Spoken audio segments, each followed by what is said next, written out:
नमस्कार दोस्तों, रोमा की आवाज में आपका स्वागत है। आज की हमारी कहानी का नाम है माफी। आज का दिन 70 वर्षीय वृद्ध राहुल जी के घर में कुछ खास था।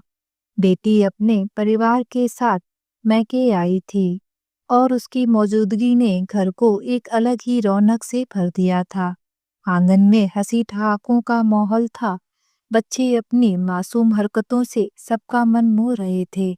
बहुएं और रिश्तेदार आपस में गपशप कर रहे थे और पुरानी यादों को ताजा करते हुए ठहाकों की गूंज हवा में तैर रही थी।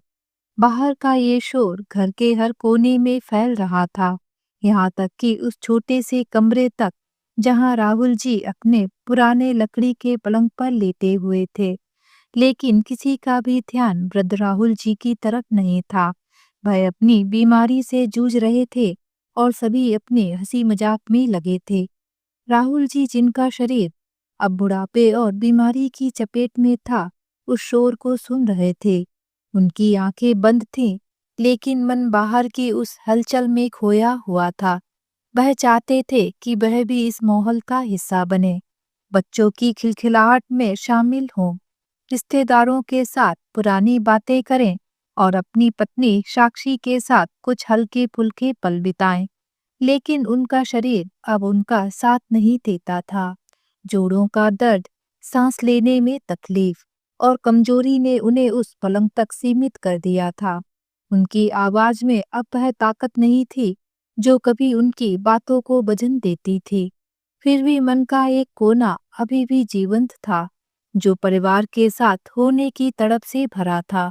लेकिन यह तड़प केवल शारीरिक कमजोरी तक सीमित नहीं थी। राहुल जी का मन उदास था, एक गहरे पछतावे से भरा हुआ। वह जानते थे कि उनकी पत्नी साक्षी, जो अब भी उनके लिए खाना, दवाइयाँ और पानी समय पर लाती थी, उनके साथ पहले की तरह नहीं थी।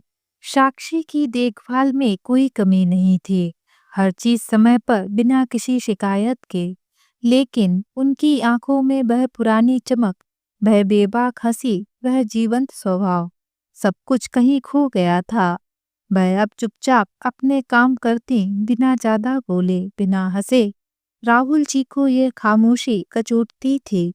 वह जानते थे कि साक्षी बाहर बच्चों को हंसते खिलखिलाते देख रही होगी, शायद होठों पर हल्की सी मुस्कान लिए, लेकिन उसका दिल अब उस खुशी में शामिल नहीं होता था। राहुल जी का मन उन पुराने दिनों में चला गया, जब साक्षी इस घर में नई नवेली दुल्हन बनकर आई थी। वह दिन आज भी उनकी आंखों के सामने ताजा था। साक्षी की हंसी, उसकी बेबाक बातें, उसका खुला स्वभाव, सब कुछ ऐसा था जो घर को रोशन कर देता था। राहुल जी को याद था जब उन्होंने एक रिश्तेदार की शादी में साक्षी को पहली बार देखा था। वह एक रंग बिरंगे लहंगे में थे, आंखों में काजल की गहरी लकीर और चेहरे पर एक ऐसी हंसी जो हर किसी को अपनी ओर खींच लेती थी। वह रिश्तेदारों के बीच बेझिझक बातें कर रही थीं, हंस रही थीं और उसकी हंसी में एक अजीब सी ताजगी थी। राहुल जी को वह पल याद था जब उनकी नज़र साक्षी से टकराई थी और उनके दिल ने कहा था, यही वह लड़की है जो उनके जीवन को रंगों से भर देगी। उसी हंसी ने राहुल जी का दिल जीत लिया था। शादी का प्रस्ताव आया और उन्होंने बिना देर किए हाँ कर दी। लेकिन उन्हें क्या पता था कि वही हंसी जो उन्हें इतनी प्यारी लगी थी, एक दिन उनके परिवार के लिए बोझ बन जाएगी। उनकी माँ सुमित्रा देवी को साक्षी का यह हंसमुख स्वभाव कभी नहीं भाया। सुमित्रा देवी एक परंपरागत सोच वाली महिला थी। उनके लिए बहू का मतलब था संयम, आज्ञाकारिता और गंभीरता। साक्षी का खुलकर हंसना, रिश्तेदारों से बेपरवाह बात करना और उसका बिंदास अंदाज उन्हें अस्वीकार था। यह क्या तरीका है? बहू होकर इतना हंसना बोलना शोभा देता है? सुमित्रा देवी अक्सर ताने मारती और राहुल जी, जो अपनी माँ का बहुत सम्मान करते थे, उनकी खुशी के लिए साक्षी को डांट देते। साक्षी बेचारी क्या करती, वह तो वैसी ही थी, हंसमुख जीवंत। डांट के बाद वह कुछ देर के लिए चुप हो जाती, लेकिन उसका स्वभाव उसे वापस अपनी राह पर ले आता। वह फिर से हंसने लगती, बातें करने लगती। राहुल जी मन ही मन उसकी इस जिंदा दिली पर मुस्कुराते, लेकिन कभी खुलकर उसका साथ नहीं दिया। उन्होंने कभी सुमित्रा देवी से यह नहीं कहा कि साक्षी का स्वभाव ही उसकी खूबसूरती है। उन्होंने कभी साक्षी को यह नहीं बताया कि वह उसकी हंसी को कितना पसंद करते हैं। धीरे धीरे समय बीता।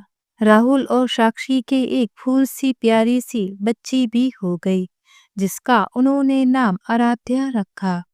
लेकिन समय के साथ राहुल का प्यार साक्षी जी के लिए कम होता गया। एक दिन शहर की हल्की गुलाबी सुबह थी। खिड़की से आती धूप साक्षी की मुस्कान को छूती हुई रसोई तक पहुंचती थी। वह हमेशा की तरह जल्दी उठकर घर के कामों में लग गई थी। अपनी फूल सी बेटी आराध्या का टिफिन तैयार करना, राहुल के कपड़े प्रेस करना, सासू माँ की दवाइयाँ देना और फिर चाय बनाना। साक्षी की दिनचर्या घड़ी की सुइयों जैसी थी, बिल्कुल तय, बिना किसी शिकायत के। सास सुमित्रा देवी ने ड्राइंग रूम में बैठते हुए आवाज दी, बहू मेरी चाय में अदरक कम थी आज, और बिस्किट भी नहीं दिए। साक्षी मुस्कुराते हुए आई और बोली, माँ जी अभी देती हूँ। थोड़ी जल्दी में थी, आराध्या का टिफिन बनाना था। सुमित्रा देवी ने बुरा सा मुंह बनाकर कहा, हर बात की सफाई मत दो। बहुएं बहू बनकर रहें तो घर ठीक रहता है, ज्यादा होशियार बनने की जरूरत नहीं। राहुल तब तक तैयार होकर ऑफिस जाने की जल्दी में था। आते ही चिल्लाया, साक्षी मेरी घड़ी कहाँ है, और ये शर्ट अब तक प्रेस क्यों नहीं की? हर चीज में लेट, हर बात में बहाना।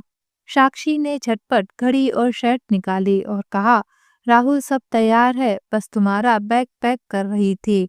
राहुल कुछ बड़बड़ाते हुए निकल गया, लेकिन वो नहीं जानता था कि आज उसकी दुनिया की शांति को एक फोन कॉल हिला देने वाला था। शाम के करीब 5 बजे थे। साक्षी अपनी बेटी आराध्या के साथ होमवर्क कर रही थी। तभी लैंडलाइन की घंटी बजी। सुमित्रा देवी ने उठाया। हाँ कौन? दूसरी तरफ से आवाज आई, नमस्ते, मैं भावना बोल रही हूँ। क्या ये राहुल जी का घर है? सुमित्रा देवी थोड़ी सतर्क हो गई। हाँ बोलिए, आप कौन? मैं राहुल की पुरानी दोस्त हूँ, जरूरी बात करनी है। सुमित्रा देवी के चेहरे पर शिकन फैल गई। उन्होंने धीमे स्वर में कहा, अभी राहुल घर पर नहीं है, लेकिन बहू है, उसे बुलाना है तो बता दो। जी नहीं, उनसे ही बात करनी है। प्लीज कहिए कि भावना का कॉल आया था। फोन रखने के बाद सुमित्रा देवी कुछ देर तक चुपचाप बैठी रहीं। चेहरे पर गुस्से और संदेह की झलक थी। उन्होंने साक्षी की ओर देखा और धीरे से पूछा, कौन है ये भावना? तो जानती है? साक्षी ने आश्चर्य से हिलाया, नहीं माँ जी, मैंने ये नाम कभी नहीं सुना। सुमित्रा देवी ने ठंडी सांस छोड़ी, लेकिन अंदर ही अंदर उनके मन में कोई तूफान उठ चुका था। राहुल रात को करीब 9 बजे लौटा। खाने की टेबल पर सब बैठे थे। खाना परोसते ही साक्षी ने हल्के से कहा, आज एक महिला का फोन आया था, नाम था भावना। कह रही थी कि राहुल से बात करनी है। राहुल का चेहरा एक पल के लिए फीका पड़ गया, लेकिन फिर वह सामान्य होते हुए बोला, ओह भावना पुरानी कलीग है, शायद कुछ ऑफिस का काम रहा होगा। साक्षी ने कुछ नहीं कहा, पर उसके मन में पहली बार राहुल के जवाब को लेकर संदेह पैदा हुआ। सुमित्रा देवी ने उसी समय कहा, बहू तू तो कह रही थी तुझे भावना के बारे में कुछ पता नहीं। अब देख तेरे सामने बेटा बोल रहा है उसकी पुरानी कलीग है। ज्यादा मासूम मत बन। साक्षी ने सिर झुका लिया, लेकिन मन के भीतर एक हलचल शुरू हो चुकी थी। अगले दिन दोपहर में साक्षी अकेली थी। तभी राहुल का मोबाइल बजा। उस समय वह बाथरूम में था और फोन ड्राइंग रूम में। कॉलर आईडी का नाम था भावना। साक्षी की उंगलियां कांप गईं, दिल तेजी से धड़कने लगा। वो चाहकर भी फोन नहीं उठा पाई, लेकिन जब राहुल बाहर आया उसने धीरे से कहा, तुम्हारा फोन बजा था। राहुल ने एक झलक में नाम देखा और तुरंत फोन जेब में रख लिया। कौन था? साक्षी ने संयत स्वर में बोला। कुछ नहीं, स्पैम कॉल था। राहुल का जवाब ताल मटोल भरा था। उस रात साक्षी ने तकिए में मुंह छिपाकर रो लिया, पर उसकी चुप्पी अब सवाल बनने लगी थी। अगली सुबह कुछ बातों पर घर में तनातनी हो गई। साक्षी ने राहुल से पूछा, अगर भावना सिर्फ कलीग है तो उसके नाम के आगे हार्ट क्यों है? बस इतना सुनना था कि राहुल ने गुस्से में उसे धक्का दे दिया। साक्षी दीवार से टकराकर गिर पड़ी। सुमित्रा देवी दौड़ती आईं और बजाय बहू को उठाने के चिल्लाई, हरामजादी, अब तू मेरे बेटे की जासूसी करने लगी है। पहले ही इस घर में घुस आई और अब सवाल करेगी। बहू है या नागिन? साक्षी कांपती आवाज में बोली, माँ जी, मैंने कुछ गलत नहीं किया, सिर्फ सच जानना चाहा। सुमित्रा देवी ने पास की चप्पल उठाकर हवा में घुमाई। तेरी जैसी बहुएं ही घर तोड़ती है। मायके में क्या सिखाया तुझे? ऐसे मुंह लगती है सास से। जा जाकर अपने बाप से कह कि आए और तुझे ले जाए यहाँ से। साक्षी की आंखों से अब आंसू नहीं बह रहे थे। वो बस ठंडी सांस के साथ अपने कानों में पड़ी गालियों की चोट को सह रही थी। राहुल ने भी माँ का साथ देते हुए कहा, अगर तुझे यहाँ रहना है तो मुंह बंद रख, वरना अपने बाप को बुला और निकल जा। सुमित्रा देवी ने जोर दिया, तेरे बाप ने तो वैसे ही झोली फैलाकर शादी की थी। हम ही बेवकूफ थे जो तेरे जैसे घर से रिश्ता छोड़ा। साक्षी फटी फटी आंखों से उन्हें देखती रही। शब्दों ने उसके आत्मसम्मान को रोन डाला था। जब वह रोती हुई मंदिर के पास बैठी थी, आराध्या उसके पास आई। छोटी मासूम हथेलियों से माँ के आंसू पोंछती हुई बोली, मम्मा, आप दर्द में हो? साक्षी ने उसे गले लगा लिया। नहीं बेटा, मम्मा ठीक है। पर अब साक्षी जानती थी वह और नहीं सह सकती। उसने धीरे से खुद से कहा, अब नहीं, अब मुझे आवाज बननी होगी। साक्षी की आंखें दीवार पर टंगी उस पुरानी फैमिली फोटो पर टिक गई, जिसमें उसके बचपन का मुस्कुराता चेहरा अपने माता पिता के साथ खड़ा था। एक तस्वीर जिसमें उसका मासूम चेहरा उसके पिता की गोदी में था और माँ की आंखों में भविष्य के लिए हजारों सपने। आज वही तस्वीर उसकी आंखों से उतरकर हकीकत की कठोर जमीन पर आ खड़ी हुई थी, जहां रिश्ते सिर्फ भावना से नहीं, जमीन और कागजों की भाषा में तौले जा रहे थे। 4 साल पहले जब साक्षी की शादी राहुल से हुई थी, तो उसने सपने में भी नहीं सोचा था कि उसे अपने और अपने मैके के लिए ससुराल में ऐसे शब्द सुनने पड़ेंगे। वो घर जिसमें सुमित्रा देवी का शासन चलता था, जहां उनका हर निर्णय अंतिम समझा जाता था, वहां साक्षी ने हमेशा खुद को ढालने की कोशिश की। उसकी 3 साल की बेटी आराध्या उसके जीवन की सबसे बड़ी वजह थी। वही उसकी मुस्कान की वजह थी, वही उसकी सहनशीलता की सीमा। सुमित्रा देवी और राहुल दोनों शुरू से ही बहुत लालची थे, लेकिन बहुत चालाक और स्वार्थी थे। अगली सुबह की हवा में हल्की ठंडक थी। मोहल्ले की गलियों में दूध पालों की साइकिलें खड़क रही थीं। मंदिर से आरती की आवाज आ रही थी। कहीं किसी घर में रोटी पर घी लग रहा था, तो किसी घर में स्कूल बैग में किताबें। लेकिन चौधरी निवास के भीतर कुछ और ही पक रहा था। चाय नहीं, नाश्ता नहीं, वहां पक रहा था अपमान, ताने और चुप्पी की भाप। साक्षी इस घर की बहू उस चाय के प्याले की तरह थी जो अंदर से खौल रहा था, लेकिन बाहर से मुस्कुरा रहा था। सुबह के 6:30 बजे थे। साक्षी अपने सूजे हुए पैरों पर खड़ी थी। कल रात फिर से देर तक रसोई समेटी थी। बेटी आराध्या को सुलाया था और खुद अधमरी होकर गिरी थी। अभी गैस पर चाय चढ़ी ही थी कि सुमित्रा देवी, उसकी सास, कमरे से निकलते ही दहाड़ी, तो अब रानी बन गई है क्या? अभी तक चाय नहीं बनी। कितनी बार कहा कि 6 बजे तक सब तैयार हो जाना चाहिए। बहू है या नास के भूत की छाया? साक्षी का गला सूख गया, फिर भी मुस्कुराहट खींचते हुए बोली, बस 2 मिनट मम्मी जी, अभी दे रही हो। सुमित्रा देवी ने बहुएं सिकोड़ लीं। हमारे जमाने में बहुएं 5 बजे से पहले उठती थीं। एक तू है, ना आंखें भर आई ना शर्म। चाय ट्रे में रखी, पर सुमित्रा देवी ने वही पुरानी आदत में थाली को खिसकाकर कहा, चीनी कम है और चाय जल सी गई है। तेरा मन भी अब सड़ने लगा है बहू। साक्षी ने नजरें नीचे रखी, जवाब नहीं दिया, पर मन में चुपचाप दरारें पड़ने लगी थीं। तभी राहुल, साक्षी का पति, कमरे से बाहर निकला। आंखों में नींद, माथे पर झुंझलाहट और आवाज में खींच। क्या रोज रोज का यही ड्रामा रहेगा? चाय तक टाइम पर नहीं बनती। शादी हुई है, होटल नहीं खुला तेरा।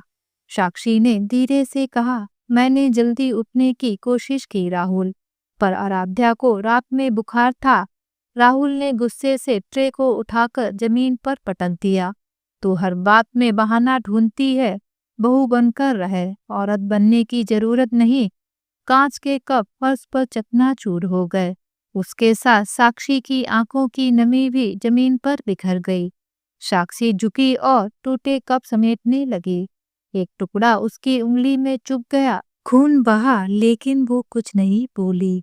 सुमित्रा देवी ने खीखी कर हंसते हुए कहा, अब रोने धोने की एक्टिंग शुरू। थोड़ा सा खून देख के नाटक कर रही है कि हमें बुरा लग जाए। नालायक कहीं की। उसने हाथ दबाकर कपड़े से खून पोंछा, पर जो खून आत्मा से बह रहा था वह किसी कपड़े से नहीं थमता। नाश्ते के बाद सुमित्रा देवी रसोई में अकेली पकड़ी। सुन बहू, ज्यादा उछलने लगी है तो, और सुन, तेरे मैके वालों को तो मैं कभी नहीं भूली। वो तेरी माँ, उस चली कटी औरत को मैं देख लूंगी एक दिन। अपने को बड़का समझते थे।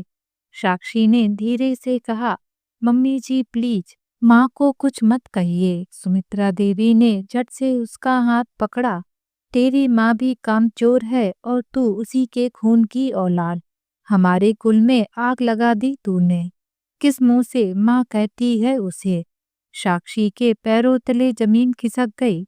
उसका सिर चकरा गया, पर बोली कुछ नहीं। उस रात जब राहुल कमरे में आया, उसने देखा साक्षी किताब पढ़ रही थी। बेटी सो चुकी थी।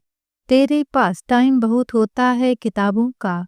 राहुल ने पूछा। साक्षी ने कहा, मैं जरा मन बहलाने के लिए पढ़ रही थी।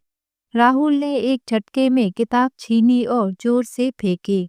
मन बहलाने के लिए तुझे रखा है क्या? औरतों को किताबें नहीं, चौका चूल्हा शोभा देता है। साक्षी चुप रही। राहुल और भड़का, तेरी ये खामोशी अब मर्द को खलती है। जवाब देती है आजकल तू। साक्षी ने आंखों में आंसू लिए कहा, जवाब नहीं राहुल, सिर्फ खुद से सवाल करती हूँ, क्या मैं वाकई इतनी खराब हूँ?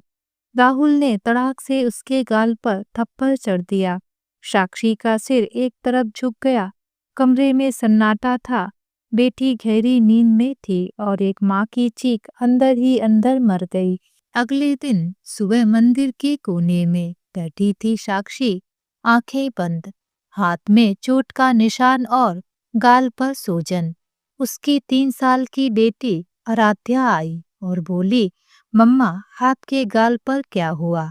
साक्षी ने झूठी हंसी हंसते हुए कहा, कुछ नहीं बेटा, मच्छर ने काट लिया। आराध्या बोली, तो मैं उसे डांटूं क्या? साक्षी मुस्कुरा दी, नहीं बेटा, तू बस मम्मा को गले लगा ले। उस मासूम आलिंगन में उसे लगा जैसे टूटे हुए विश्वासों को कोई जोड़ रहा है, जैसे कोई अंदर से कह रहा हो, अब बहुत हुआ, अब चुप नहीं रहना। रात को राहुल कमरे में आया। साक्षी चुप थी। उसने पूछा, अब चुप क्यों रहती है? डरती है क्या? साक्षी ने पहली बार उसकी आंखों में देखा और बोली, डरती थी, अब खुद से डरने लगी थी। राहुल चौंका। साक्षी ने जोड़ा, अगर चुप रहना ही संस्कार है तो गूंगी बन जाना चाहिए था मुझे, लेकिन अब मैं इंसान बनना चाहती हूँ। राहुल कुछ बोल नहीं सका। उसकी निगाहें झुकी रहीं। अगली सुबह सुमित्रा देवी पड़ोसन सुनीता ताई से कह रही थीं, आजकल की बहुएं बेटी कहलाने लगी हैं, लेकिन जुबान काटने लगी है। हमसे तो डरती भी नहीं अब।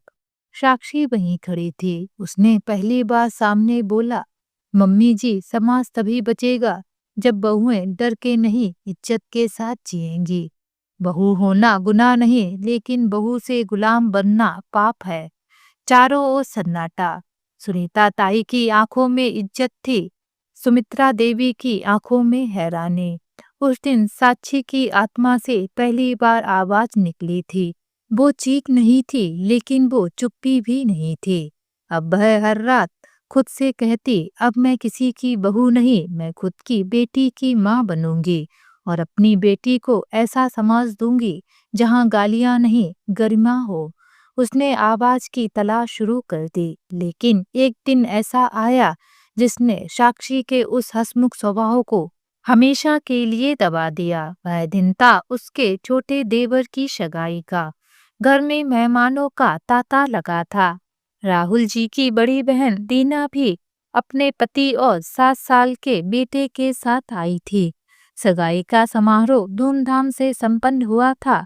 घर सजा हुआ था, फूलों की मालाएं, रंग बिरंगी लाइटें और मिठाइयों की खुशबू। साक्षी और रीना ने मिलकर सारा सामान, उपहार, गहने और अन्य चीजें सुमित्रा देवी के कमरे में व्यवस्थित कर दिया था। साक्षी के मैके वाले भी आए थे, लेकिन समारोह खत्म होते ही वे अपने घर लौट गए। शाम ढल रही थी। बाहर आंगन में रिश्तेदार बैठे गपशप कर रहे थे। राहुल जी भी उनके साथ थे, हंसी मजाक में शामिल। साक्षी रसोई में थी, बाकी बचे काम निपटा रही थी। तभी अचानक सुमित्रा देवी की चीख पूरे घर में गूंज उठी, हाय राम, मैं तो लुट गई, बर्बाद हो गई। कौन बैरी मेरे पीछे पड़ा है। उनकी आवाज इतनी तेज थी कि आंगन में बैठे सभी लोग चौंक गए। राहुल जी समेत सभी दौड़कर सुमित्रा देवी के कमरे में पहुंचे। सुमित्रा देवी अपने पुराने लकड़ी के बक्से के पास खड़ी थी। छाती पीट पीट कर रो रही थीं। उनका चेहरा लाल था, आंखों में आंसू और आवाज में दर्द। अम्मा, क्या हुआ? इस तरह क्यों रो रही हो? राहुल ने घबराते हुए पूछा। सुमित्रा देवी ने रोते रोते कहा, जानकी के ससुराल से आए गहने कहाँ हैं? कहीं नहीं मिल रहे, जरूर चोरी हो गए। हे भगवान, मैं उनके ससुराल वालों को क्या जवाब दूंगी? उनके शब्दों में घर में सन्नाटा ला दिया। सभी एक दूसरे का मुंह ताकने लगे। मामा जी, जो सुमित्रा देवी के बड़े भाई थे, ने समझाने की कोशिश की। अरे शांति से देखो, कहीं सामान में ही होंगे। सुमित्रा देवी ने गुस्से में कहा, मैंने सारा सामान ऊपर नीचे कर दिया, गहने कहीं नहीं है, चोरी हुए होंगे। मामा जी ने फिर कहा, शायद अलमारी में रख दिए हो, जरा देखो। सुमित्रा देवी ने तुरंत जवाब दिया, मैंने कुछ नहीं रखा, सारा सामान तो रीना और साक्षी ने रखा था। मामा जी ने कहा, तो उनसे पूछो, शायद उन्होंने अलमारी में रख दिया हो। सुमित्रा देवी ने आशा भरी नजरों से साक्षी की ओर देखा। साक्षी, जो अभी तक चुप थी, ने तुरंत कहा, मम्मी जी, मुझे क्यों देख रही हो? मैंने गहने नहीं लिए। रीना दीदी से पूछो, उन्हीं ने कहीं रखे होंगे। यह सुनते ही रीना ने रोना धोना शुरू कर दिया। मैके में मुझ पर चोरी का इल्जाम। अगर मेरे पापा जिंदा होते तो क्या कोई मुझ पर उंगली उठाने की हिम्मत करता? उसकी आंखों में आंसू थे और आवाज में गुस्सा। साक्षी हैरान रह गई। गहनों की थाली तो रीना दीदी ही लाई थी और उन्हीं ने उसे सुमित्रा देवी के कमरे में रखा था। साक्षी ने कहा, जीजी, ऐसा क्यों बोल रही हो? गहने तो आप ही लाई थी। बस फिर क्या था? सुमित्रा देवी साक्षी पर बरस पड़ी। खबरदार, मेरी बेटी पर इल्जाम लगाया तो तूने ही गहने चुराए होंगे। तू बाहर से आई है, जरूर तूने अपने मैके वालों को दे दिए, तभी वे इतनी जल्दी चले गए। साक्षी का गुस्सा भड़क उठा। मम्मी जी, मेरे माता पिता पर चोरी का इल्जाम? मैंने तो गहनों की शक्ल तक नहीं देखी। उसकी आवाज में दर्द और गुस्सा दोनों थे। सुमित्रा देवी और रीना दोनों साक्षी पर टूट पड़ी। साक्षी भी चुप नहीं रही। चोरी का इल्जाम कोई छोटी बात नहीं थी। वह भी जवाब दे रही थी। मामा जी ने बीच बचाव की कोशिश की। अरे शांत हो जाओ, मिलकर देखते हैं। लेकिन सुमित्रा देवी और रीना चुप होने को तैयार नहीं थी। सुमित्रा देवी चिल्लाई, सच बता, गहने कहाँ है? नहीं तो तेरे माँ बाप से जाकर गहने लेंगे और उनकी इज्जत उतारेंगे। साक्षी ने तेज आवाज में कहा, मेरे माता पिता इज्जतदार लोग हैं, चोर नहीं जो आपके घर से सामान चुराएंगे। तभी राहुल जी, जो अब तक चुप थे, साक्षी पर बिगड़ पड़े। साक्षी, मेरी माँ से इस तरह बात मत करो। बहू हो, अपनी आवाज नीचे रखो। अगर गहने लिए हैं तो दे दो, कोई कुछ नहीं कहेगा। राहुल जी का यह जवाब साक्षी के लिए बिजली गिरने जैसा था। जिस पति को उसने अपना सहारा माना था, वह भी उसी पर इल्जाम लगा रहा था। साक्षी अकेली खड़ी थी उस घर में जिसे उसने अपना माना था। उसने रीना की ओर देखा, जो होठों पर हल्की सी मुस्कान लिए खड़ी थी, जैसे उसकी जीत हो गई हो। तभी रीना का 7 साल का बेटा, जो अब तक खेल रहा था, एक छोटी सी कपड़े की पोटली लेकर आया। वह मासूमियत से बोला, मम्मी ये आपका सामान नहीं है, किसी ने गलती से रख लिया। मामा जी ने पोटली ली और उसे खोला। कमरे में सन्नाटा छा गया। उसमें वही गहने थे जो सुमित्रा देवी के ससुराल से आए थे। सबने रीना की ओर देखा। उसके चेहरे पर पसीने की बूंदें चमक रही थीं। वह घबराई हुई थी, लेकिन बिना कुछ कहे बेटे का हाथ पकड़कर दूसरे कमरे में चली गई, जैसे कुछ हुआ ही ना हो। रिश्तेदार खुसुर-फुसुर करने लगे। कुछ ने मुंह पर हाथ रखकर बातें शुरू कर दी। सुमित्रा देवी ने फौरन रीना का बचाव किया। अरे वह भूल गई होगी, इसमें क्या बात करने की। और साक्षी, तूने सबके सामने मुझसे ऊंची आवाज में बात की, माफी मांग। साक्षी की आंखें भर आईं। उसने राहुल जी की ओर देखा, उम्मीद में कि शायद वह उसका साथ दें। लेकिन राहुल जी सिर झुकाए चुपचाप खड़े थे। सुमित्रा देवी ने कहा, मैं पानी की एक बूंद नहीं पीऊंगी जब तक तू माफी नहीं मांगती। राहुल ने माँ को समझाने की कोशिश की। अम्मा, जो हुआ उसे छोड़ो, पानी पी लो, आपकी तबीयत बिगड़ जाएगी। लेकिन सुमित्रा देवी अड़ी रही। नहीं, इसने सबके सामने मेरी बेइज्जती की, माफी मांगनी ही पड़ेगी। साक्षी ने कहा, रीना दीदी ने गलती की, मेरे माता पिता को ताने सुनाए और माफी मैं मांगू? राहुल ने साक्षी से कहा, माफी मांग लो, माँ की तबीयत खराब हो जाएगी। साक्षी ने जवाब दिया, चोरी रीना दीदी ने की, इल्जाम मुझ पर और माफी मैं मांगू?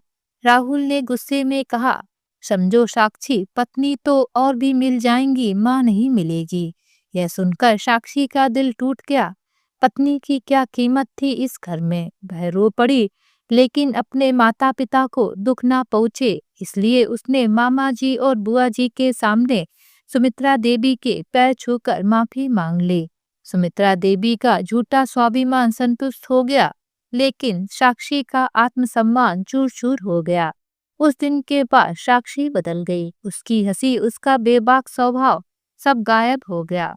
वह अब हाँ और हूँ में जवाब देती, अपने काम में डूबी रहती, ना किसी से ज्यादा बोलना, ना हंसना, बस चुपचाप काम करना और एक कोने में बैठ जाना। एक दिन शाम के 5 बजे थे। साक्षी रसोई में खड़ी चाय बना रही थी। उसकी 3 साल की बेटी आराध्या उसके पल्लू से खेल रही थी।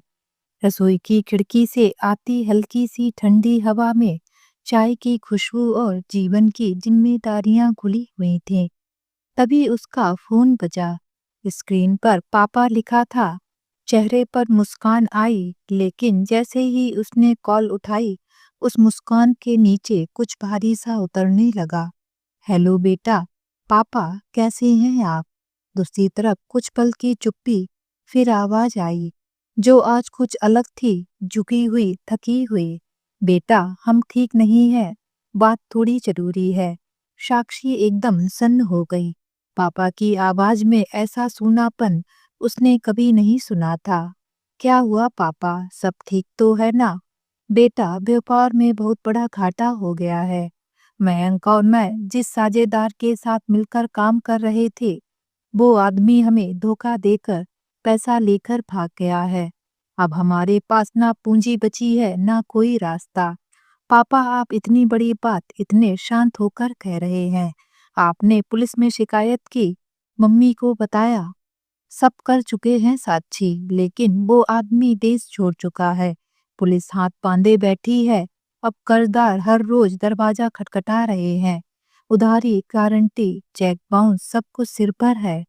ओह भगवान! साक्षी के हाथ से चाय की ट्रे फिसलते फिसलते बची। आराध्या डरकर पीछे हट गई।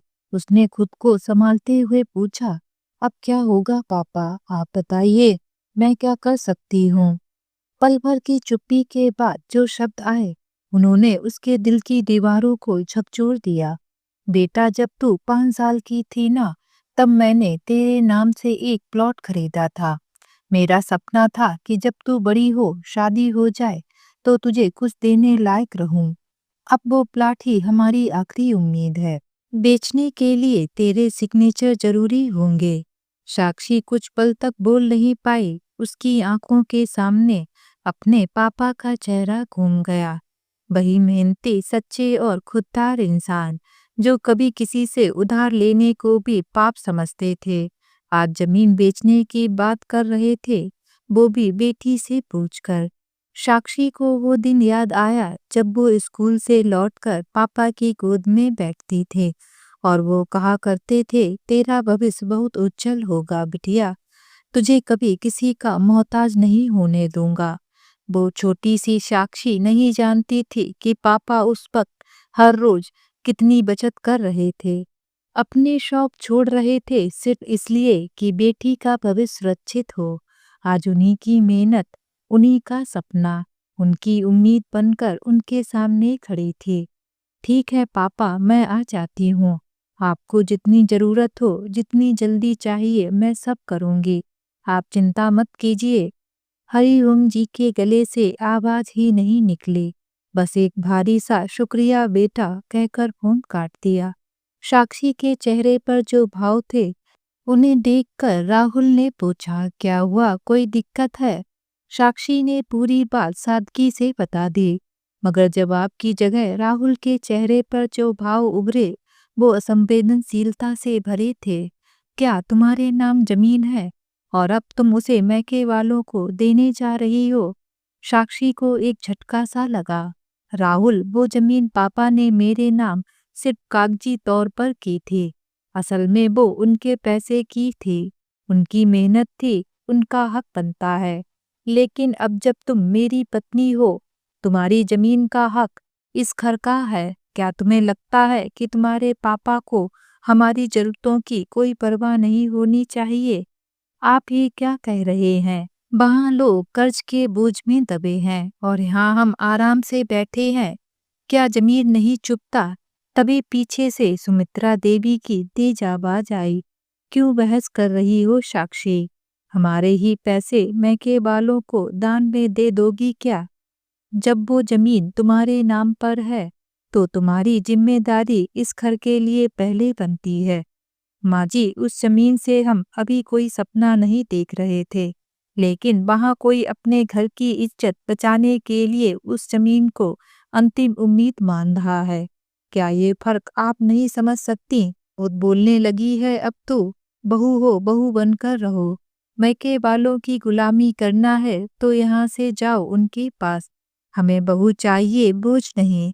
उस रात साक्षी आराध्या को अपने सीने से लगाकर फूट फूट कर रोई। ना बेटी कुछ समझ पाई, ना वो खुद। एक तरफ पिता थे जो चुपचाप सब सहते हुए भी कभी बोझ नहीं बने, दूसरी तरफ पति और सास जिनके लिए जमीन का मतलब सिर्फ पैसा था, भावना नहीं। उसने तय कर लिया, अगली सुबह वो मैके जाएगी, ना सिर्फ कागजों पर साइन करने के लिए, बल्कि ये तय करने के लिए कि वो खुद किसकी बेटी है, जो सिर्फ जन्म से नहीं भावना से जुड़ा है, या वो बहू जिसे संपत्ति से तौला जा रहा है। साक्षी का दिल इन दिनों दो पाटों के बीच पिसता जा रहा था। एक पार्ट मैके का था, जहाँ पिता की बेबसी, माँ की उदासी और छोटे भाई मयंक की खामोशी थी। दूसरा पार्ट था उसका ससुराल, जिसमें रिश्ते तो थे पर भावना नहीं, घर था लेकिन अपनापन नहीं। हरिओम जी की जमीन की बेचने की बात अब पूरे ससुराल में फैल चुकी थी और यही बात एक और मोड़ लेने वाली थी। उसकी नहीं, अब हमारी संपत्ति है। साक्षी रसोई में खड़ी सबके लिए चाय बना रही थी। तभी सास सुमित्रा देवी की तीखी आवाज गूंजी, बहू जरा इधर तो आओ। साक्षी हाथ पोंछते हुए बैठक में पहुंची, जहां सुमित्रा देवी के साथ राहुल और देवर विक्रम बैठे थे। माहौल कुछ अलग था, एक गहरी चुप्पी और अस्वाभाविक गंभीरता। हमें तो बहुत बाद में पता चला कि तुम्हारे नाम पर एक जमीन है। बहू होकर भी ये बात छुपाई, ये विश्वासघात है। साक्षी चौकी पर संयमित रही। मम्मी जी, मैंने कभी नहीं छुपाया। दरअसल मैं खुद भी भूल चुकी थी उस प्लाट को, जब तक पापा ने बात नहीं की। तो अब बताओ, प्लाट के पेपर्स कहाँ हैं? जाकर मैके से ले आओ। अब तुम हमारे घर की बहू हो। वो जमीन अब तुम्हारी है और तुम्हारी चीज का हक इस घर का है। साक्षी जैसे कुछ पल तक कुछ समझ नहीं पाई, लेकिन उनकी बातों का अर्थ अब धीरे धीरे स्पष्ट हो रहा था। वो जमीन अब संपत्ति बन चुकी है और सास पति की नजरों में नया अधिकार। वो मुहावरा तो आपने सुना ही होगा, जैसी संगत वैसी रंगत। साक्षी ने जब राहुल की ओर देखा तो उसकी आंखों में सहानुभूति नहीं बल्कि गणना थी। भावनाओं की जगह अब स्वार्थ का झरोका खुल गया था। देखो साक्षी, हम तुम्हें मना नहीं कर रहे मैके से बात करने के लिए, लेकिन तुम्हें भी समझना चाहिए कि अब तुम इस घर का हिस्सा हो। अगर जमीन तुम्हारे नाम है तो ये प्रॉपर्टी तुम्हारी है, फिर चाहे खरीदारी किसी ने की हो। तो आप चाहते हैं कि मैं पापा की मेहनत को इस घर के लालच के लिए दे दूं? लालच मत कहो साक्षी, ये अधिकार है। उसकी आवाज रूखी थी, मानो रिश्ते कोई लीगल डॉक्यूमेंट बन चुके हों। कोई भाव नहीं, बस तर्क थे, सादे। तभी बीच में विक्रम ने ताना मारते हुए कहा, वैसे भाभी, अब तो आराध्या के स्कूल की फीस भी बढ़ गई है और उसका आगे का फ्यूचर भी तो देखना है। अगर वो जमीन बिक जाए तो थोड़ा हल्का हो जाएगा घर का बोझ। यह बात सीधी उसके आत्मसम्मान पर चोट थी। बोझ? क्या वो अब बोझ हो चुकी थी? वही साक्षी जिसने सबके खाने पीने, सास की दवाइयों और हर रिश्ते की सेवा में खुद को न्यौछावर कर दिया, आज एक जमीन के नाम पर संपत्ति की कोठरी में बंद कर दी गई थी। साक्षी ने गहरी सांस ली। उसकी आंखें गीली थीं, लेकिन आवाज मजबूत। मम्मी जी, राहुल, मैं जानती हूँ जमीन मेरे नाम है, लेकिन ये नाम सिर्फ कागज पर लिखा है, दिल पर नहीं। उस जमीन की हर ईंट, हर टुकड़ा मेरे पापा की मेहनत का नतीजा है। उस पर सबसे पहले और सबसे बड़ा हक उन्हीं का है। ये बात कानून नहीं, मेरा दिल तय करता है और मैं अपना दिल बेच नहीं सकती। अगर आप सब इसे मेरी संपत्ति समझते हैं तो ये सोच लीजिए, मैं अपनी संपत्ति नहीं, अपने संस्कार बचा रही हूँ। साक्षी के ये सब तीर की तरह लगे सुमित्रा देवी को, लेकिन उन्होंने चुपचाप अंदर कुछ ठान लिया। ठीक है बहू, हम कुछ नहीं कहेंगे, तुम जो सही समझो वो करो, पर ध्यान रखना, जिंदगी में ऐसे मौके बार बार नहीं आते। उनके चेहरे पर एक अजीब सी शांति थी, जो तूफान से पहले की नजाकत जैसा लग रही थी। और यहीं से शुरू होती है अगली चाल, एक ऐसी योजना जिसमें साक्षी को मानसिक रूप से तोड़ना, उसकी छवि को कलंकित करना और धीरे धीरे उसकी जमीन को कानूनी जाल में फंसाना शामिल था। उसी रात जब सब सो रहे थे, सुमित्रा देवी और विक्रम के बीच बातचीत हुई। उनके हाथ में साक्षी की शादी के दस्तावेज, कुछ पुराने कागजात और देवर के एक वकील दोस्त का फोन नंबर था। माँ, अगर साक्षी मैके वालों को जमीन बेचने देगी तो हम कुछ नहीं कर पाएंगे, लेकिन अगर साक्षी हम लोगों के साथ मिलकर ये साबित कर दे कि शादी के बाद जो भी संपत्ति उसके नाम है वो इस घर की मानी जाती है, तो हाँ बेटा, फिर हम उस जमीन को वैवाहिक संयुक्त संपत्ति साबित करवा सकते हैं और उसके खिलाफ केस कर सकते हैं। और अगर वो मैके में साइन करने चली गई तो हम कुछ भी नहीं कर सकते हैं। इसलिए हमें साक्षी को अपने साथ करना ही होगा। एक प्रॉपर्टी के लिए अब प्यार, विश्वास और रिश्ता सब कुछ एक केस फाइल में तब्दील हो चुका था। घर के आंगन में तुलसी के चौरे पर हल्की हल्की बूंदें गिर रही थीं और साक्षी की आंखों से भी बरसते आंसू रुकने का नाम नहीं ले रहे थे। लेकिन इस बार ये आंसू कमजोरी के नहीं थे। ये आंसू थे किसी अंदरूनी युद्ध के, किसी चरमराते आत्मसम्मान के और रिश्तों की पीड़ा के। पिछले 3 दिनों से घर का हर कोना जैसे एक युद्ध भूमि में तब्दील हो चुका था। चाय की प्याली में कड़वाहट थी, खाने में ताने और रिश्तों में खामोशी। किसी ने साक्षी से सीधा झगड़ा नहीं किया, लेकिन हर संवाद, हर दृष्टि, हर चुप्पी एक घाव सा लग रही थी।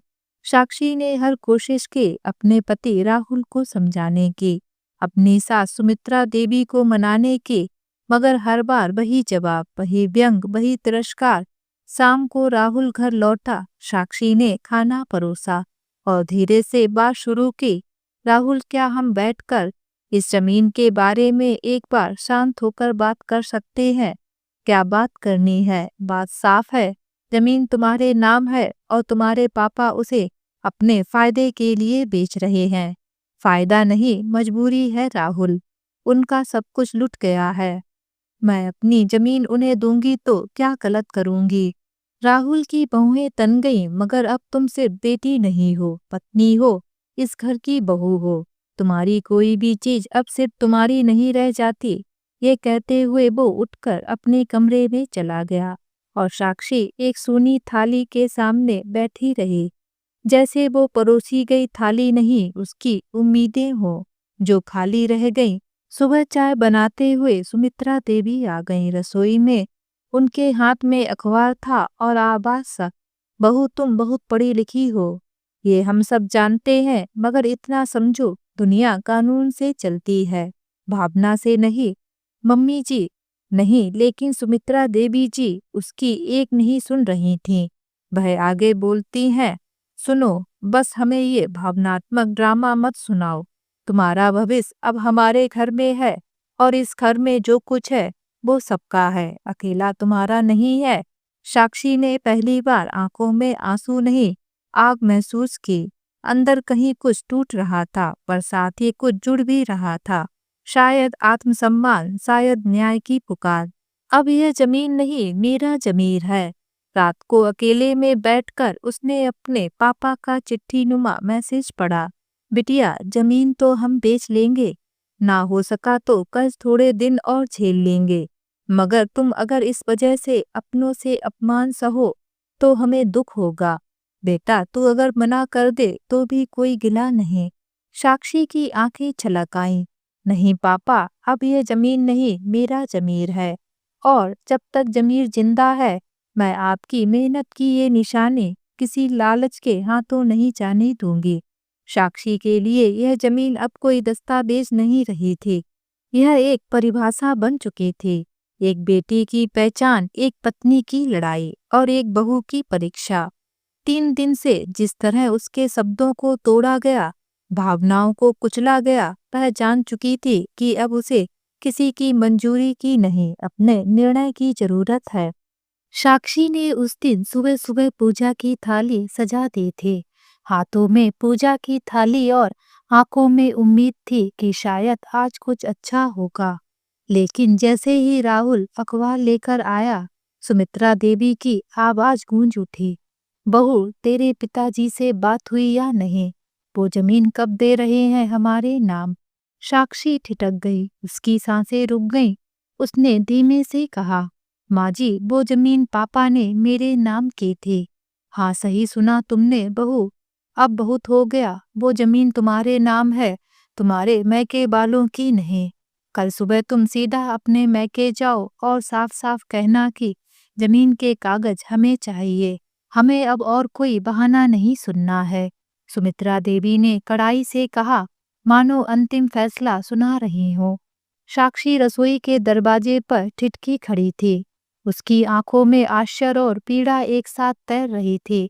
उसने धीरे से कहा, माँ जी, वो जमीन तो मेरे मम्मी पापा ने मेरे नाम इसलिए खरीदी थी ताकि मेरे भविष्य की सुरक्षा रहे। उस वक्त मेरी शादी भी नहीं हुई थी। कई माता पिता ऐसे करते हैं, अपनी संतानों के नाम से प्रॉपर्टी खरीदते हैं। इसका मतलब ये नहीं होता कि वो पूरी तरह मेरी हो गई और मैं अपने माता पिता से जाकर जोर जबरदस्ती करूं। सावित्री देवी ने तुनक कर कहा, अरे हमने कब सुना है ऐसा कोई नियम। जमीन अगर तुम्हारे नाम की है तो हक भी तुम्हारा ही हुआ ना। और अब जब तुम हमारी बहू हो तो वो हक इस घर का हो गया। इतनी सी बात भी समझ नहीं आती। साक्षी ने अपने स्वर में थोड़ी विनम्रता के साथ दृढ़ता भी मिलाई। माँ जी माफ कीजिए, पर जमीन चाहे मेरे नाम की हो, उसका पैसा मेरे माता पिता ने लगाया है। मेरा उसमें कोई योगदान नहीं था। और सच कहूँ तो मेरी आत्मा ये गवाही नहीं देती कि मैं अपने माता पिता से जाकर ऐसी मांग करूं, वो भी सिर्फ इसलिए कि अब वो जमीन मेरे नाम पर है। अब तक चुपचाप खड़ा राहुल गुस्से में आ गया। उसने तीखे स्वर में कहा, साक्षी मम्मी ठीक कह रही हैं, ये कोई एहसान नहीं कर रही हो तुम। तुम्हारे नाम की प्रॉपर्टी है और तुम्हारे मैके वाले उसे खुद इस्तेमाल कर रहे हैं। क्या ये सही है? और तुम हमारी बहू होकर हमारा साथ देने की बजाय उनके हक में बोल रही हो। साक्षी ने धीरे से कहा, राहुल तुम्हें समझना चाहिए, ये नैतिकता की बात है। सिर्फ कागज पर नाम होना ही अधिकार नहीं होता। और कोई कैसे अपने ही माता पिता से वो चीज मांग सकता है जो उन्होंने अपने खून पसीने की कमाई से बनाई हो। राहुल अब झल्ला उठा। देखो, हम कोई गलत मांग नहीं कर रहे हैं। हम तो वो चीज मांग रहे हैं जो कानूनी तौर पर तुम्हारी है। तुम्हारे माता पिता को क्या हक है उस जमीन को बेचने का? वो पैसा अपने काम में लगाकर क्या दिखाना चाह रहे हैं? साफ साफ कहो उन्हें वो जमीन के कागज दे दें, नहीं तो हमें सख्ती करनी पड़ेगी। सुमित्रा देवी ने फिर से आग में घी डालते हुए कहा, और देखो साक्षी, हम अब और बर्दाश्त नहीं करेंगे। अगर तुम्हारे मम्मी पापा तुम्हारी संपत्ति का दुरुपयोग कर रहे हैं तो हमें बोलने का पूरा हक है। बहू हो तो घर की जिम्मेदारी भी निभानी चाहिए। हम कोई पराये तो नहीं है। अगर आज वो जमीन हमारे नाम हो जाए तो घर की बहुत सारी परेशानियां हल हो जाएंगी। साक्षी की आंखें भर आईं। उसने कांपती आवाज में कहा, पर माँ जी, शादी के बाद कोई लड़की सिर्फ संबंध नहीं निभाती, वो अपने मूल्यों की रक्षा भी करती है। अगर मैं आज अपने ही माँ बाप के साथ अन्याय करूं तो क्या इस घर के साथ कभी न्याय कर पाऊंगी? राहुल ने अब सख्त लहजे में बात खत्म करते हुए कहा, ठीक है, अगर तुमसे नहीं होगा तो कल मैं खुद चला जाऊंगा।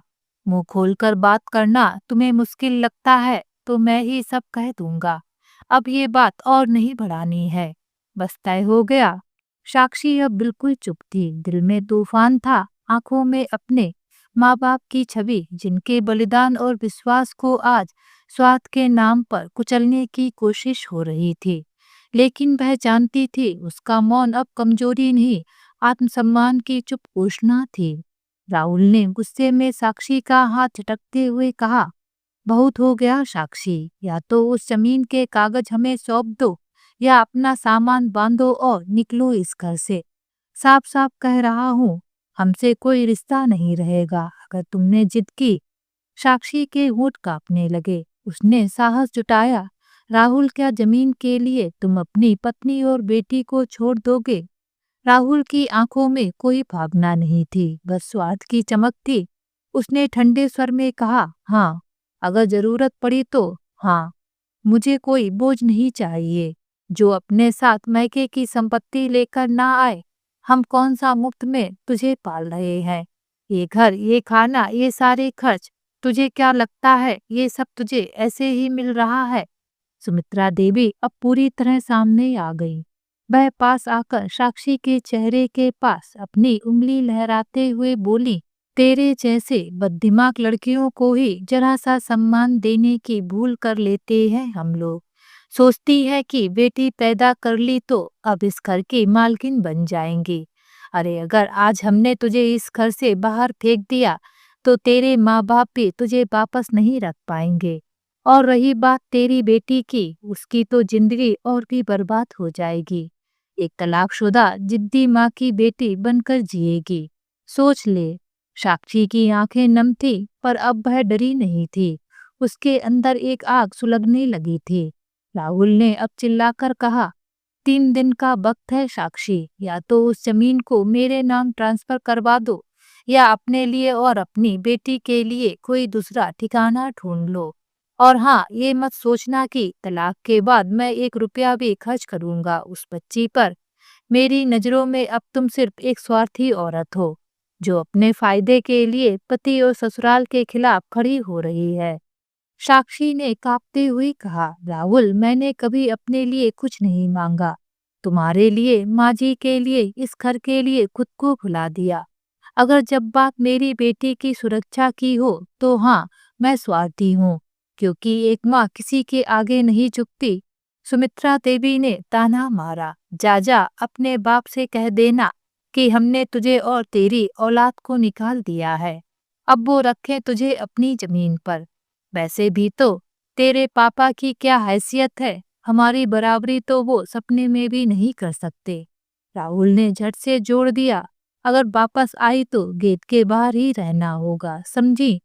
साक्षी अपनी बच्ची को सीने से लगाए अब घर के एक कोने में खड़ी थी, पर आज वो पहले जैसी बेबस नहीं थी।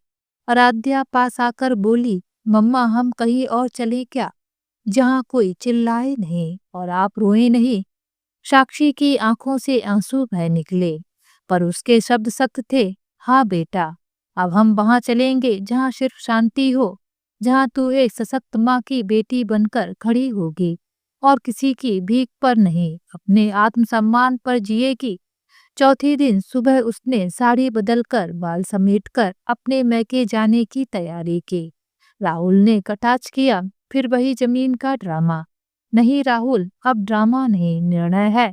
मैं वहां सिर्फ दस्तखत करने नहीं जा रही, मैं वहां अपने रिश्तों को जिंदा करने जा रही हूँ।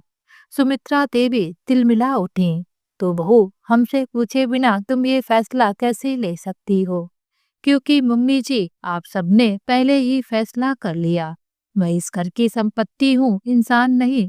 लेकिन मैं अब अपने मन की सुनूंगी। अगले दिन था रविवार, लेकिन साक्षी के जीवन में जैसे सप्ताह के सारे दिन एक जैसे हो चले थे, कड़वे, उलझे और बोझिल। वो घर के मंदिर के सामने बैठी थी, आंखें मूंदे, जैसे भीतर कोई तूफान थामने की कोशिश कर रही हो। तभी बाहर दरवाजे पर दस्तक हुई, घंटी बजी और किसी ने दरवाजा खोला। दरवाजे पर हरिओम जी खड़े थे, हाथों में पुरानी चमड़े की फाइल, आंखों में थकान, चेहरे पर चिंता और होठों पर एक बेचैन विनम्रता। दरवाजा खोला सुमित्रा देवी ने, और उनके चेहरे पर कोई नम्रता नहीं थी। ओह, तो अब आप खुद चले आए, बहू को भावनात्मक जाल में फंसाने, या फिर कोई और प्लाट उसके नाम करवाना है? हरिओम जी ने सिर झुकाकर हाथ जोड़ लिए। मैं अपनी बेटी से मिलना चाहता हूँ, क्या इतना भी अधिकार नहीं बचा? सुमित्रा देवी हंसी, लेकिन वह हंसी व्यंग से लिपटी हुई थी। अधिकार? जब जमीन बेटी के नाम की और मनमानी आपकी, तो फिर अधिकार की बात कैसे कर सकते हैं आप? शोर सुनकर राहुल भी आ गया। पापा, आप यहाँ क्यों आए हैं? क्या आपको हमसे पूछे बिना साक्षी से मिलने का हक है? हरिओम जी थिटके।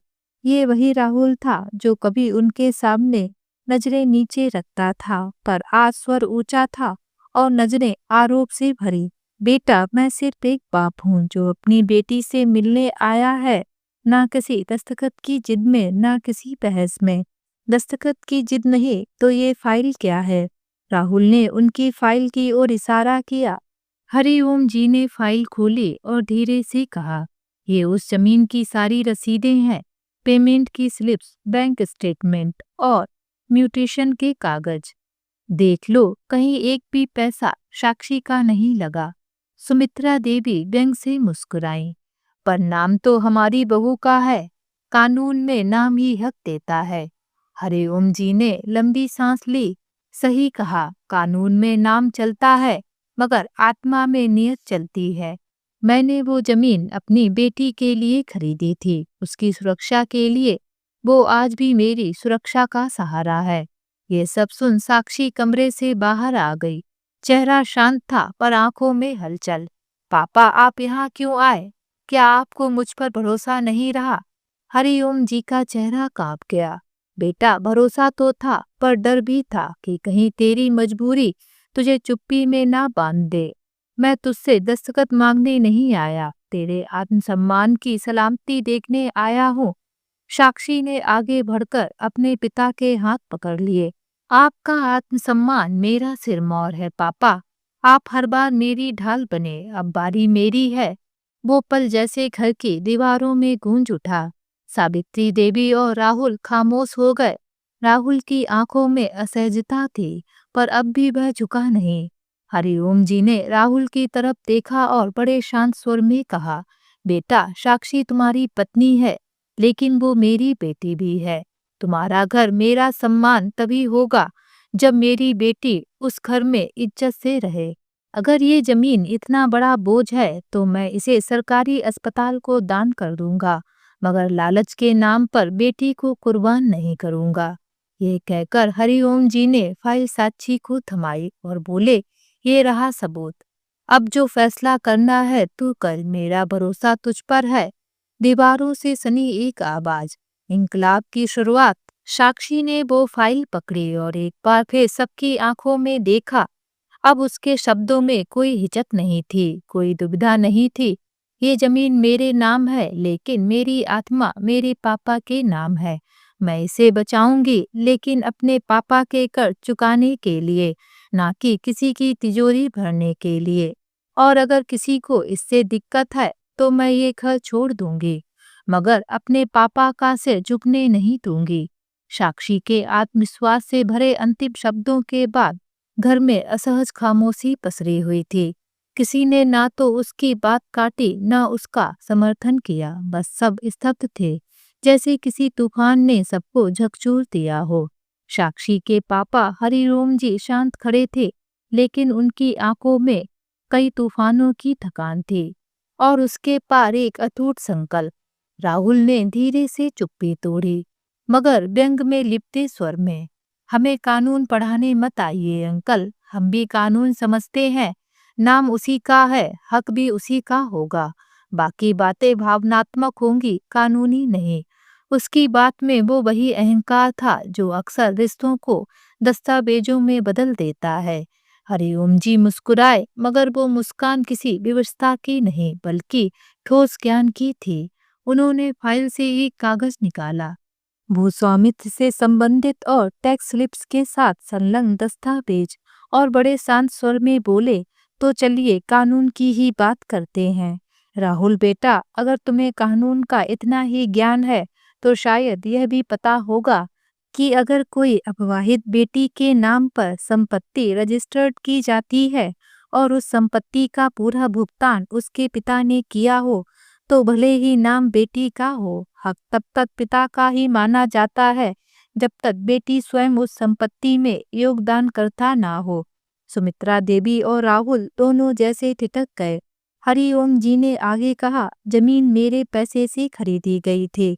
रजिस्ट्री उस वक्त साक्षी के नाम सिर्फ इसलिए करवाई गई थी ताकि उसका भविष्य सुरक्षित रहे, पर भुगतान, दस्तावेज और बैंक स्टेटमेंट में सब दर्ज है कि मैंने वह जमीन खरीदी है मेरी मेहनत की कमाई से। ऐसे में भारतीय संपत्ति कानून, विशेषकर ट्रांसफर ऑफ प्रॉपर्टी एक्ट और इनकम टैक्स रूल्स, साफ कहते हैं कि ऐसी संपत्ति बेनामी नहीं कहलाएगी अगर वो अविवाहित संतान के नाम हो और क्रयकर्ता का उद्देश्य सुरक्षित भविष्य हो, लेकिन मालिकाना अधिकार और नियंत्रण पिता का ही रहेगा। सुमित्रा देवी की आवाज अब सख्त नहीं रही, उसमें उलझन और हिचक थी। पर नाम तो हमारी बहू का है, और जब वो हमारे घर की बहू है तो उसके नाम की संपत्ति हमारी नहीं हुई क्या? हरिओम जी ने बड़ी शालीनता से देखा और कहा, नहीं देवी जी, बहू होना कोई संपत्ति की थैली नहीं होती। बेटी भी बहू बन सकती है, लेकिन उसकी आत्मा का हिस्सा बिक नहीं सकता। राहुल ने पलटकर देखा साक्षी की ओर। उसकी आंखों में अब तक का सब्र और पिता के सम्मान की चमक थी।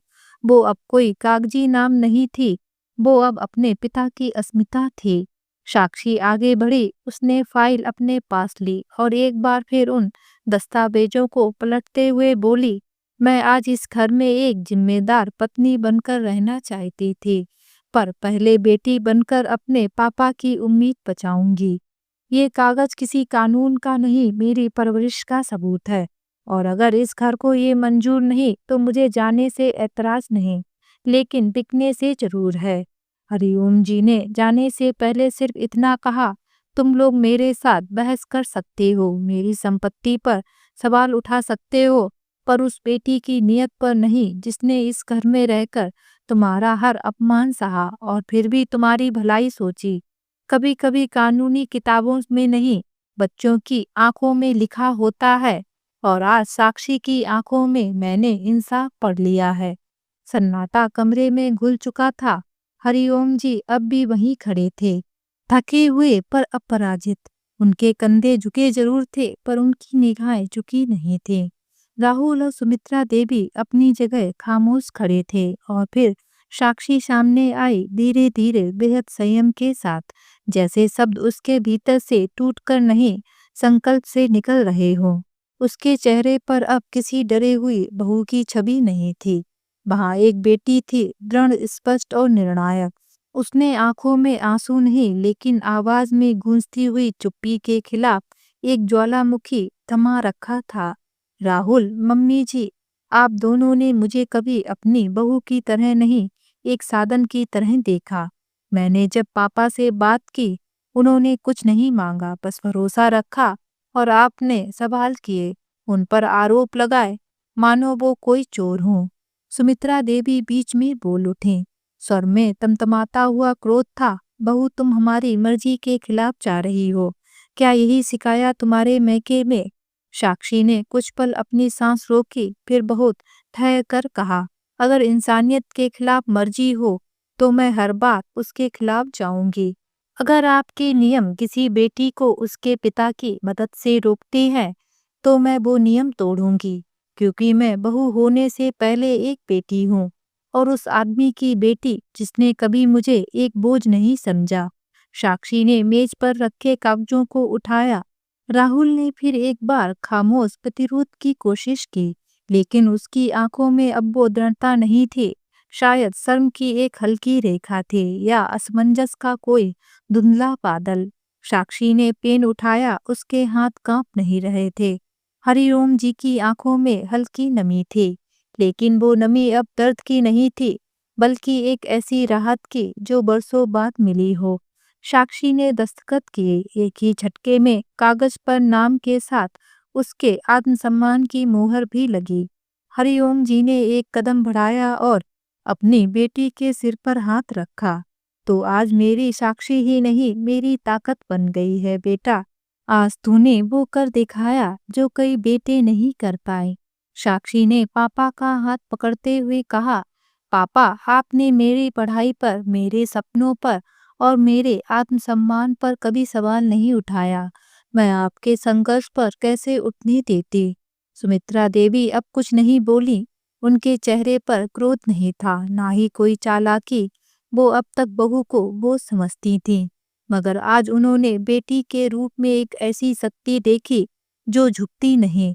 राहुल अब चुप था, उसकी नजरें झुकी हुई थी, जैसे उसे अपने शब्दों पर पछतावा हो रहा हो।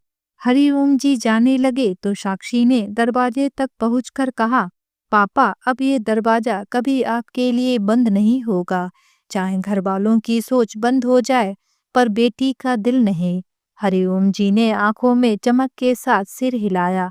साक्षी ने उस दिन सिर्फ दस्तखत नहीं किए थे, उसने अपने अस्तित्व पर लगे हर सवाल का जवाब दिया था, और साबित कर दिया था कि बेटी होना कोई रिश्ता नहीं, एक जिम्मेदारी भी होती है। साक्षी ने जिस दिन वह दस्तखत किए थे, उस दिन से जैसे घर में एक ठंडा सन्नाटा बस गया था। दीवारें पहले भी गूंगी थी, मगर अब उनमें एक ऐसी खामोशी थी जो रिश्तों को खा जाने वाली थी। सुमित्रा देवी का व्यवहार अब बदल गया था, पर और भी ज्यादा कठोरता की ओर। वो पहले ताने देती थीं, अब उन्होंने मौन का सहारा ले लिया था, पर वो मौन भी बोलता था। हर बार जब साक्षी नजरों के सामने आती, सास का चेहरा ऐसे मुड़ता जैसे वह अब पराई हो गई हो। राहुल का स्वभाव भी शांत नहीं था। वो अब सीधे साक्षी से बात करने से कतराता। अगर बात होती भी तो बस एक आध शब्द, वो भी बिना आंखें मिलाए। एक शाम जब साक्षी ने चाय सामने रखी, राहुल ने बस कप उठाया और बिना एक भी शब्द बोले बाहर निकल गया। साक्षी को ये चोट उस दस्तखत से कहीं बड़ी लगी थी। वो जानती थी कि उसकी चुप्पी अब सिर्फ अपमान नहीं, एक सजा बन गई है। पति की बेरुखी, सास की चुप्पी और घर के माहौल की जड़ता, ये सब उसके रोज के साथी थे। एक दिन रसोई में बर्तन रखते हुए साक्षी ने पूछा, मम्मी जी आप चाय लेंगी? सुमित्रा देवी ने बिना उसकी ओर देखे कहा, अब तुम्हारी चिंता करने की जरूरत नहीं बहू। जो अपने बाप की सुनती है वो अपनी सास से क्या सीखेगी। साक्षी कुछ नहीं बोली। उसने बर्तन धीरे से सिंक में रखे और वहीं खड़ी रही। अंदर कहीं कुछ फूटा मगर बाहर कुछ नहीं आया। उन्हीं दिनों राहुल ने चुपचाप एक वकील से बात की। वकील ने पूरे कागजात देखकर दो टूक जवाब दिया। आपकी पत्नी के नाम पर जमीन जरूर है, लेकिन अगर आपके ससुर ने भुगतान किया है तो लीगल ओनरशिप उन्हीं की मानी जाएगी। अगर वो उस जमीन को बेचना चाहते हैं तो उन्हें आपकी पत्नी की अनुमति की जरूरत सिर्फ नाम के कारण है। असली मालिकाना हक उन्हीं का है। राहुल चुप था। वो जानता था साक्षी ने कुछ गलत नहीं किया था, फिर भी उसके अंदर कुछ उसे माफ नहीं कर पाया। क्यों? क्योंकि उसकी बात नहीं मानी गई थी। क्यों? क्योंकि एक बीवी ने उसकी इजाजत के बिना फैसला लिया था। साक्षी जानती थी कि राहुल अब उससे नाराज नहीं, बल्कि गर्व और ईगो के बीच फंसा एक नाकाम पति बन गया है। वो उसे दोष नहीं देती थी, पर उसे बचाने की कोशिश भी नहीं कर रही थी। रिश्तों में अब संवाद नहीं, बस व्यवस्थाएं थी। वो खाना बनाती, कपड़े संभालती, घर का हर काम करती, पर अब उसमें वो सजीव ऊर्जा नहीं थी जो पहले उसके व्यवहार में दिखती थी। अब साक्षी के चेहरे पर एक गहरी गंभीरता थी, जैसे वो हर रिश्ते को फिर से तौल रही हो। रात के खाने के बाद जब राहुल बाहर बालकनी में बैठा था, साक्षी चुपचाप उसके पास गई और कहा, मैं जानती हूँ तुम मुझसे नाराज हो। राहुल ने उसकी तरफ बिना देखे कहा, मैंने सोचा था हम एक साथ फैसला लेंगे, मगर तुमने अकेले कर लिया। साक्षी ने मुस्कुराकर जवाब दिया, कभी कभी जिम्मेदारियां साथ नहीं चलती, अकेले निभानी पड़ती है। मैंने अपने पापा के लिए वो किया जो एक बेटा भी शायद नहीं करता, और अगर तुम मेरा साथ नहीं दे सके तो मुझे अकेले खड़ा होना ही पड़ा। माफ करना राहुल, मगर मुझे पछतावा नहीं है। राहुल कुछ नहीं बोला। उसकी खामोशी अब उसकी हार बन गई थी। साक्षी अब पहले जैसी नहीं थी। अब वो हर सुबह उठकर सबसे पहले आईने में खुद को देखती और मुस्कुरा देती। अब उसे ससुराल की स्वीकृति की जरूरत नहीं थी। उसे बस अपनी आत्मा की शांति चाहिए थी, और वो उसे मिल रही थी। वो अब खुद के लिए जीना सीख रही थी। रिश्ते अगर आत्मसम्मान को मारकर निभाने हो तो वो रिश्ते नहीं, गुलामी है। मैंने रिश्ते नहीं तोड़े, मैंने बस खुद से एक नाता जोड़ लिया, और शायद वही सबसे बड़ा रिश्ता होता है। शादी के 4 साल होने के बाद भी साक्षी के जीवन में तूफानों का दौर खत्म नहीं हो रहा था। अभी कुछ महीने पहले जमीन को लेकर सुमित्रा देवी और राहुल द्वारा उस पर दबाव डाला गया था। मानसिक यातनाएं दी गई थीं। साक्षी अपने पिता की दी हुई जमीन को लेकर समझौता करने को तैयार नहीं थी, लेकिन इस पर घर में बवाल मच गया था। समय के साथ जैसे जैसे बात थोड़ी थम गई थी, पर जहर अब भी रिश्तों की नसों में बह रहा था। उसी दौरान अचानक एक दिन सुमित्रा देवी की बेटी रीना मैके आ धमकी। रीना की शादी को भी 7 साल हो चुके थे और वह अपने ससुराल में ही रहती थी, लेकिन इस बार उसके चेहरे पर जो भाव थे वो किसी सामान्य पारिवारिक भेंट के नहीं थे। वह तमतमाई हुई सीधे अपने भाई राहुल और माँ सुमित्रा देवी के सामने जाकर खड़ी हो गई। भाई, मुझे भी मेरा हिस्सा चाहिए। आखिर ये मेरा भी मैका है और इस घर की प्रॉपर्टी पर मेरा भी तो हक है ना। राहुल हक्का बक्का रह गया। उसने कभी कल्पना नहीं की थी कि उसकी बहन इस तरह मैके की संपत्ति पर दावा करने आ जाएगी। सुमित्रा देवी का चेहरा सफेद पड़ गया। वह कुर्सी से उठ खड़ी हुई और बोली, ये क्या बोल रही है रीना? तुझे क्या हो गया है? बेटियां तो विदा होकर अपने घर चली जाती हैं, फिर मैके की संपत्ति पर कैसा हक? रीना बैंक से हंस पड़ी। अरे वाह मम्मी, जब आप पापी की प्रॉपर्टी पर आंखें गड़ाए बैठी थी, तब आपको ये बात याद नहीं आई? तब तो आपको बेटी का हक बहुत सही लगता था, जब बहू की संपत्ति को अपनी बता रही थी। राहुल ने कड़क कर कहा, रीना, तुम कैसी बातें कर रही हो? ये घर तुम्हारा है, मैका है तुम्हारा, लेकिन ऐसे हक जताने से क्या रिश्ते बचेंगे? रीना अब और गुस्से में आ गई। भाई, रिश्ता तब नहीं टूटे जब बेटी हक मांगे। रिश्ते तब टूटते हैं जब न्याय को अन्याय में बदला जाता है। जब आप और मम्मी भाभी पर जमीन लाने का दबाव डाल रहे थे, तो क्या आपने रिश्तों का ख्याल रखा था? आज मैं सिर्फ वही मांग रही हूँ जो मेरा कानूनी अधिकार है। सुमित्रा देवी ने टपटते हुए कहा, तू ये सब बातें अपने ससुराल में जाकर कर। यहाँ ये सब करने की कोई जरूरत नहीं। और फिर बेटियों का क्या हक होता है? मायके की जमीन पर ये सब तूने किससे सुन लिया? मम्मी जी, अब जमाना बदल गया है। बेटियों को भी उतना ही हक है जितना बेटों को। संविधान और कानून दोनों ने बेटी और बेटे को बराबर माना है। मैंने वकील से बात की है और अगर आपने मेरी बात नहीं मानी तो मुझे कोर्ट जाना पड़ेगा। राहुल ने चिंतित होकर कहा, रीना, ये तो नादानी होगी। कोर्ट कचहरी में जाने से घर की इज्जत जाती है। तो आप लोगों ने जब भाभी को धमकाया था, तब क्या घर की इज्जत नहीं गई थी? जब आपने बहू को कहा था कि अगर जमीन नहीं दी तो घर से निकाल देंगे, तब आप कौन सी मर्यादा निभा रहे थे भाई? आज जब बेटी खुद हक मांग रही है तो मर्यादा की बातें याद आ रही हैं। रीना का तेवर सख्त था। वह एक एक बात पर सुमित्रा देवी और राहुल को आईना दिखा रही थी।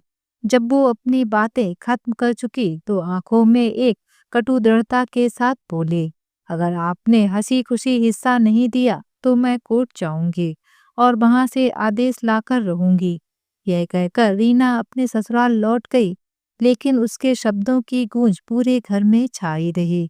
सुमित्रा देवी रात भर सो नहीं पाई। उन्हें एहसास हो रहा था कि जो कुछ उन्होंने साक्षी के साथ किया वही अब उनके सिर पर आ पड़ा है। अगले कुछ हफ्तों में कोर्ट से नोटिस आया।